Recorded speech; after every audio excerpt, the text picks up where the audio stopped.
My family forgot my birthday for the 5th year in a row. Exactly 7 days later, my mother emailed me a PDF invoice. The subject line read, "Brandon birthday yacht split. My name is Katherine Miller. I'm 31 years old, and I work as a senior marine insurance analyst in Annapolis, Maryland. Every day, I review claims for damaged boats, fraudulent bookings, and wealthy people who seem to think rules are optional. So when I opened that PDF, I knew exactly what I was reading before my eyes even finished the first line. The amount due was $3,000. Under the notes section, my mother had written, "We split even here. Brandon deserves something special this year." I sat at my kitchen island with my coffee going cold.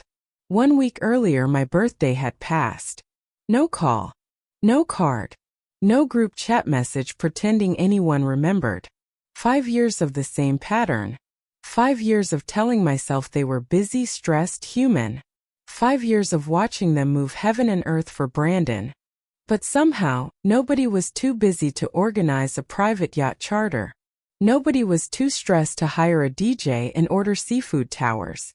They just couldn't find a moment to text me happy birthday. I scrolled down to the guest list and there it was. My full name listed as family contribution. Not guest. Not daughter. Not sister. Contribution. That single word told me everything I needed to know about how they saw me. I kept scrolling.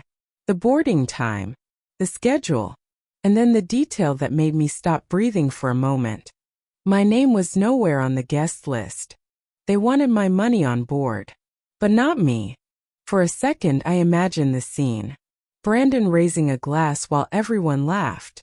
My parents beaming at the golden child. My sister Chloe taking pictures for Instagram. A party I was financing while invisible. My chest tightened. And then something shifted. Not sadness.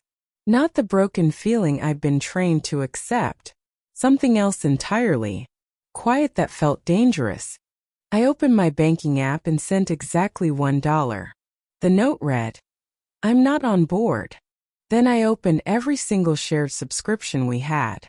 Netflix, Amazon Prime, Hulu, Disney Plus, Max, Spotify Family, grocery delivery, cloud storage, roadside assistance. One by one I revoked access. For 6 years my parents had been using my Netflix password. When my mother cried about an emergency dental bill years ago, I'd added her to my credit card. When my father's card stopped working during a business trip, I'd handed him a backup. Brandon had borrowed a card when he needed gas money. Chloe used my food delivery account because she said it gave her better discounts. Small things when taken separately. Together, they'd built a quiet empire funded by someone they couldn't remember to call on her birthday. I sat there clicking through statements and the math became humiliatingly clear. They didn't forget I existed. They remembered perfectly whenever my accounts made their lives easier. By midnight I had canceled every shared subscription, frozen every backup card, and changed every password. Each click felt like grief and relief happening at the same time. I still loved them. That was the terrible part. I loved people who could remember my billing cycle but not my birthday. I sent one email to the family group thread. Effective immediately, all accounts, cards, subscriptions, and memberships under my name are for my use only. Please make your own arrangements. I didn't mention the forgotten birthday. I didn't mention the invoice. I didn't beg them to understand.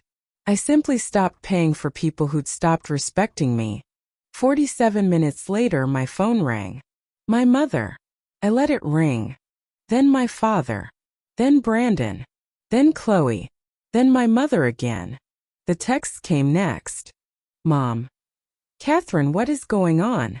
Your father can't access Prime. Dad. The gas card was declined. Fix it. Brandon. Why did Spotify kick me out during my workout? Are you serious? Chloe. This is so petty. It's literally my show night. Not one person said happy belated birthday. Not one person asked why I was upset. They only noticed the locked doors because for the first time they were standing outside them. I placed my phone face down and laughed once. If I didn't laugh, I would have cried. Around midnight, my mother left a voice message. Her tone was tight, the fake softness she used when she wanted to sound hurt instead of guilty. Katherine, sweetheart, I don't know what kind of mood you're in, but punishing the family over money is not like you. Brandon's birthday is important. You know how sensitive he is. Sensitive. Brandon was sensitive. I was apparently a utility company. I texted back. My birthday was important too. 3 dots appeared and disappeared. Then, don't start drama over that again. That was the moment my last bit of hesitation died. By morning, the family group chat had turned into a courtroom where I was the criminal. My father opened with, "You embarrassed your mother last night." Brandon followed with, "Nobody asked you to act psycho over a birthday." Chloe added, "You always do this. You wait until something is about Brandon, then make it about you." I stared at the screen, stunned by how quickly they'd found a way to make my boundaries sound like cruelty. When my father called, I answered. "Katherine." No greeting.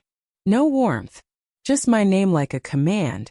"Turn everything back on." "No." Silence. "Excuse me." "No, Dad. I'm not paying for the yacht party. I'm not funding subscriptions. I'm not keeping cards active for people who don't respect me."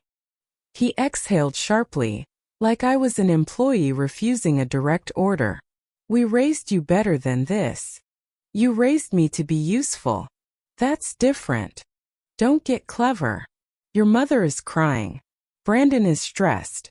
Chloe says you're ruining everything." "Interesting," I said. "My birthday was last week. Did anybody cry then?" He didn't answer. That silence was louder than any apology would have been. Then he said it. The sentence that confirmed everything. "Your birthday isn't the issue right now." "Exactly," I whispered. By Friday, the panic had spread beyond passwords and declined cards. Brandon's yacht reservation required a final payment by noon. When the charge bounced on the frozen card, the charter company sent a polite but firm email. Final payment could not be processed. Please provide valid cardholder authorization within 24 hours to avoid cancellation.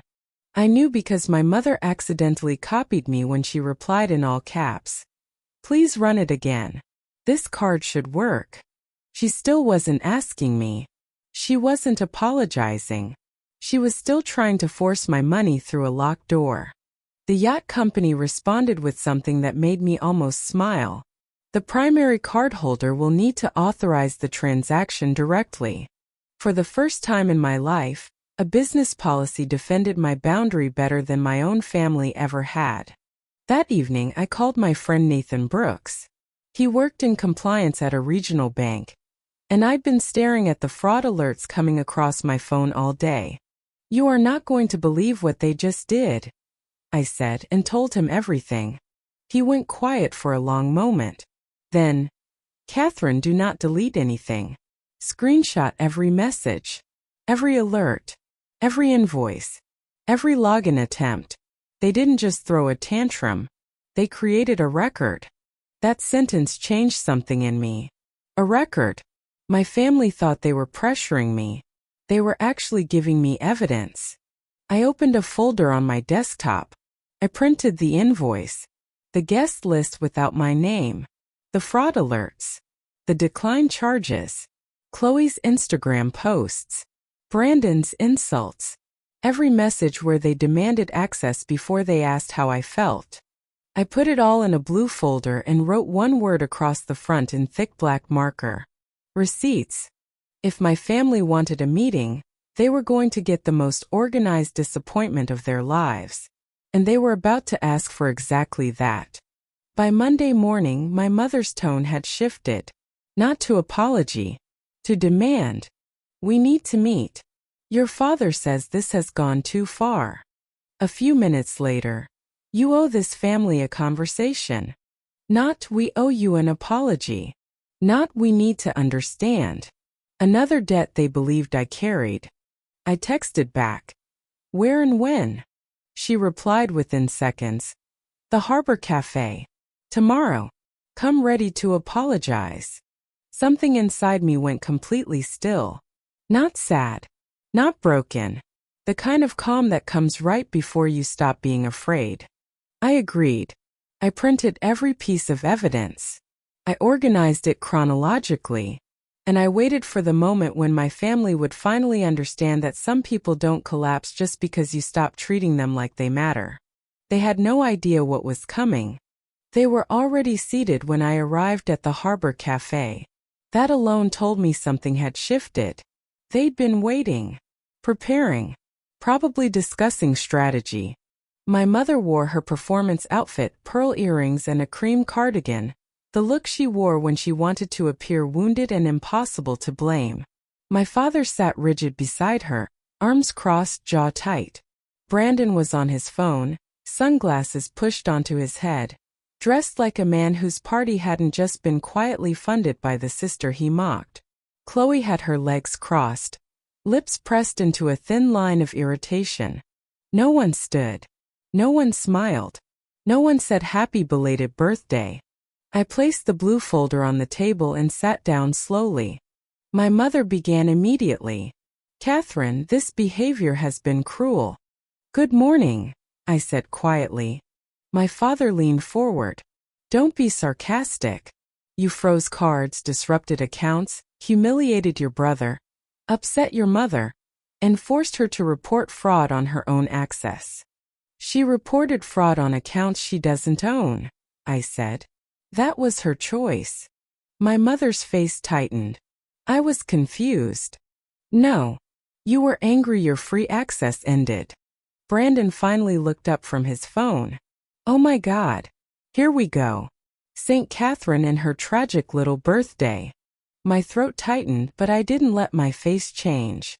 I opened the folder and slid the first page across the table. This is the invoice you sent me. $3,000.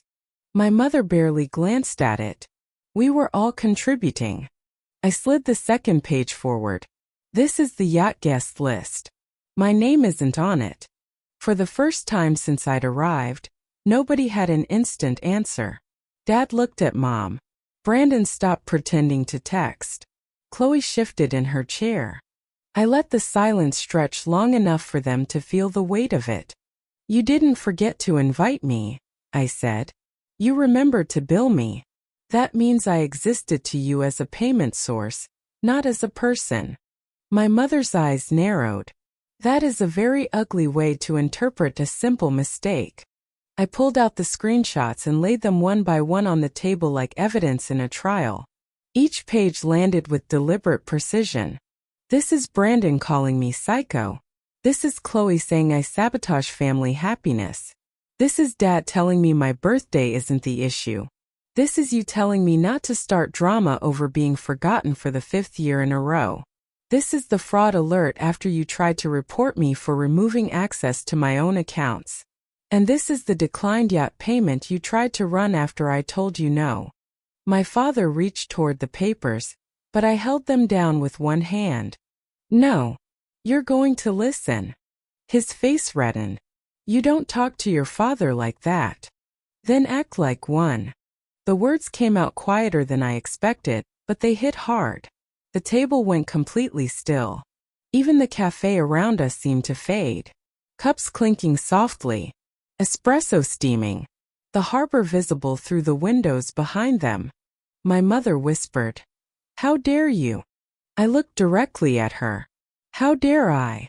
How dare you teach me that love meant being useful? How dare you celebrate Brandon like he hung the moon while treating me like the bank that keeps the lights on? How dare you forget my birthday 5 years in a row? And then send me an invoice 1 week later. Brandon leaned back with a bitter laugh, but I could tell he was uncomfortable now. The control was shifting. You're acting like we stole from you, he said. You use cards I pay for. You used accounts I fund. You billed me for a party I wasn't invited to. Call it whatever helps you sleep. Chloe muttered. This is why nobody wants to celebrate you. You make everything intense. I turned to her. Nobody celebrates me because I made it easy not to. I smiled, paid, forgave, and pretended crumbs were enough.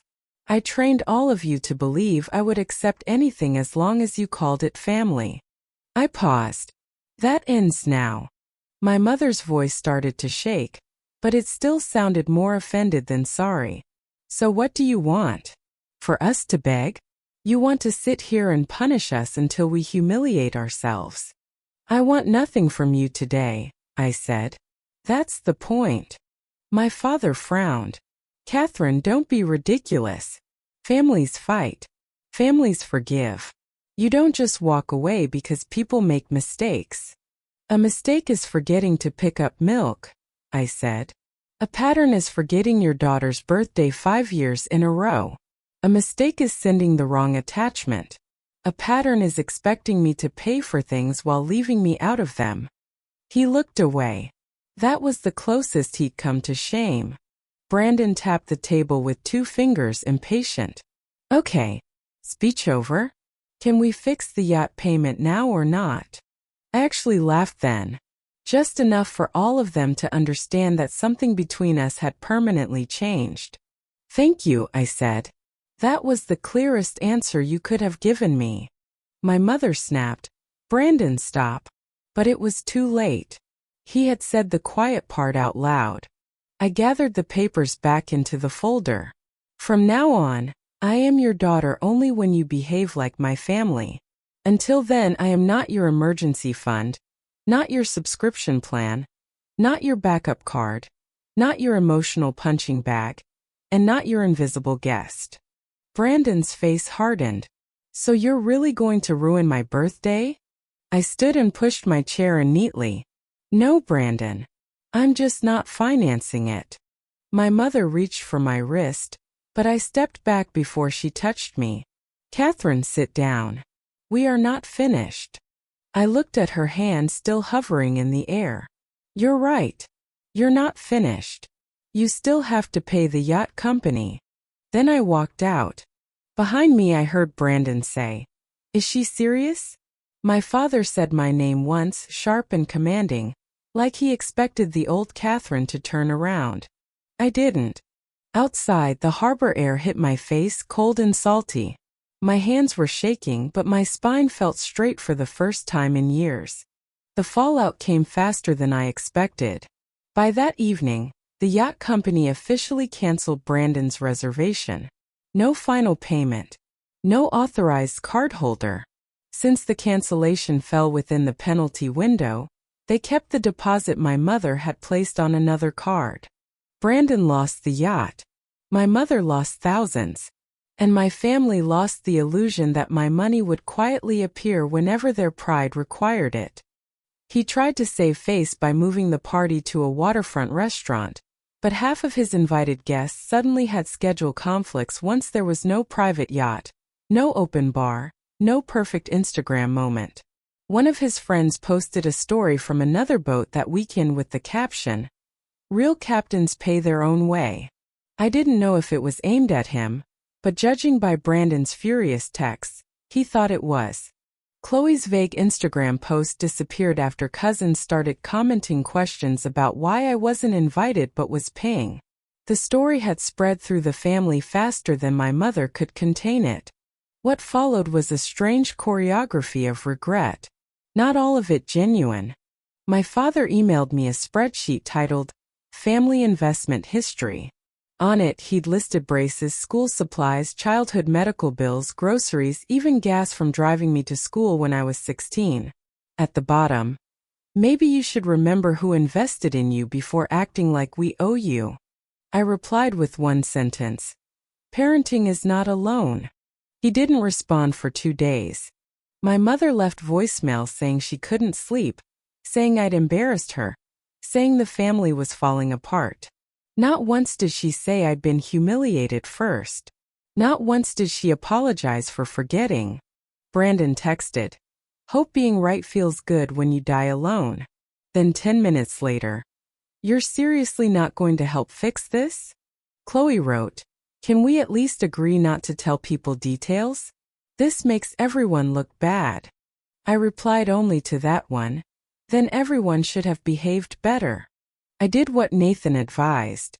I sent one formal email to all 4 of them documenting that fraudulent reports had been made on accounts under my legal name. I stated clearly that no one was to use my payment information, accounts, memberships, identity, or personal details for any purpose. Any future attempt would be treated as unauthorized. The silence after that was almost beautiful. Clean like a room after smoke finally clears. 2 weeks later, a handwritten letter arrived in my mailbox. Not a text. Not a voicemail. A letter. It was from my mother. The first line said, "I am writing this because calling you would let me interrupt you, and I have interrupted you enough." I read that sentence 3 times. The letter wasn't perfect. It still had defensive corners and careful wording. But for the first time, she admitted plainly that they'd centered Brandon for years, that they'd treated my reliability like permission, that they'd remembered what I could provide more often than they remembered who I was. My father sent a separate letter 2 days later. Shorter, stiffer, clearly painful for him to write. But one line mattered. "You were right. Parenting is not alone, and I was wrong to make it sound like one." Chloe sent a message saying she deleted her posts and told cousins the truth. "I don't think I understood how much we used you until you stopped letting us." Brandon sent nothing. No apology. No explanation. Not even a fake peace offering. And honestly, that silence taught me something too. Some people miss your benefits before they miss your presence. You have to know the difference. Then my mother asked for one meeting. I agreed, but only under 3 conditions. No Brandon. No money discussion. No pretending the yacht party was the real problem, because it never was. The yacht was just the thing that finally made the truth too expensive for them to ignore. We met at the same harbor cafe. This time only my mother, father, and Chloe came.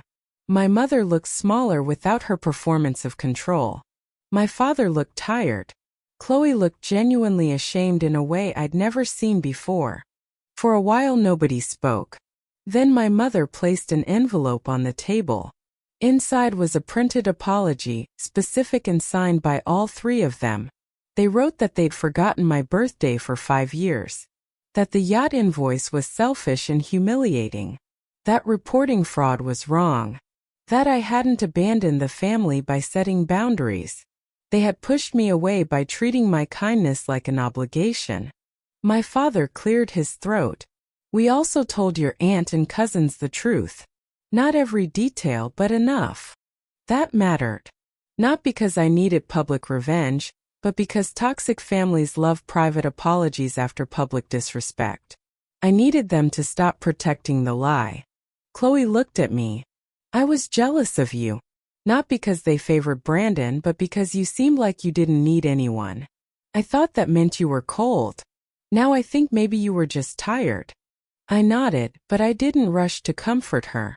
That was another old habit I refused to carry. My mother asked quietly, "Can we fix this?" I looked out toward the water. A small white sailboat moved across the harbor, steady and bright against the gray afternoon. "Maybe," I said. But not by pretending it didn't happen, and not quickly. My father nodded. "What do you need?" "For the next 6 months I'm staying low contact. No financial requests. No shared accounts. No guilt messages. No using family as a weapon. If you want a relationship with me, you build it with respect, not emergencies." My mother's eyes filled with tears, but this time she didn't use them to control the room. "Okay," she whispered. "And Brandon?" Chloe asked. "Brandon can reach out when he's ready to apologize without asking for anything in return. He never did. Not for months. And that silence was the truest thing that happened. My family didn't become perfect. This isn't one of those stories where everyone hugs and years of damage disappear over coffee. But they did lose something real. They lost unlimited access to me. They lost the version of Katherine who paid, smiled, absorbed, and came back every time someone said family was enough reason to stay. And I gained something far more valuable than revenge. I gained proof that I could survive their disappointment. I learned that family is not a title people wave while treating you like a resource. Family is built through fairness, effort, memory, and respect. Sometimes, to save yourself, you have to let the old version of your family collapse so something healthier has a chance to exist. Sometimes that healthier family begins with only you and the people who truly show up. Don't be afraid of being called ungrateful when all you're doing is taking back your dignity. Don't keep paying emotional invoices for people who never even put your name on the guest list.